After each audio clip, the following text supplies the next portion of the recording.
Africa దక్షిణ ప్రాంతాల్లో ప్రకృతి విలయ తాండవం చేస్తోంది. వందలాది ప్రాణాలను బలిగొంటూ లక్షలాది మందిని రోడ్డున పడేసింది. ఈ అసాధారణ పరిస్థితులకు కారణం ఏంటో చూద్దాం. ఆఫ్రికా దక్షిణ ప్రాంతాన్ని కుండపోత వర్షాలు అతలాకుతలం చేస్తున్నాయి. మొజాంబిక్, జింబాబ్వే, దక్షిణాఫ్రికా దేశాల్లో కురుస్తున్న భారీ వర్షాలు వరదలతో తీవ్ర విషాదం నెలకొంది. ఇప్పటి వరకు 100 మందికి పైగా ప్రాణాలు కోల్పోగా లక్షల మంది తమ ఇళ్లను కోల్పోయి నిరాశ్రయులుగా మారారు. రానున్న రోజుల్లో కూడా భారీ వర్షాలు కొనసాగుతాయన్న వాతావరణ శాఖ హెచ్చరికలు ప్రజల్లో భయాందోళనను పెంచుతున్నాయి. మొజాంబిక్ లో పరిస్థితి ఆందోళనకరంగా ఉంది.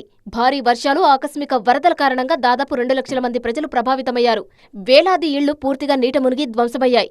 పంట పొలాలు నాశనమవడంతో ఆహార కొరత భయం నెలకొంది. తాగునీటి వనరులు కలుషితమవడంతో వ్యాధులు ప్రబలే ప్రమాదం ఉందని ఆరోగ్య శాఖలు హెచ్చరిస్తున్నాయి. ప్రభుత్వం అత్యవసర సహాయక శిబిరాలను ఏర్పాటు చేసి ఆహారం, తాగునీరు, ఔషధాలను సరఫరా చేస్తోంది. జింబాబ్వేలో ఈ ప్రకృతి విపత్తు 50 మంది ప్రాణాలను బలికొంది.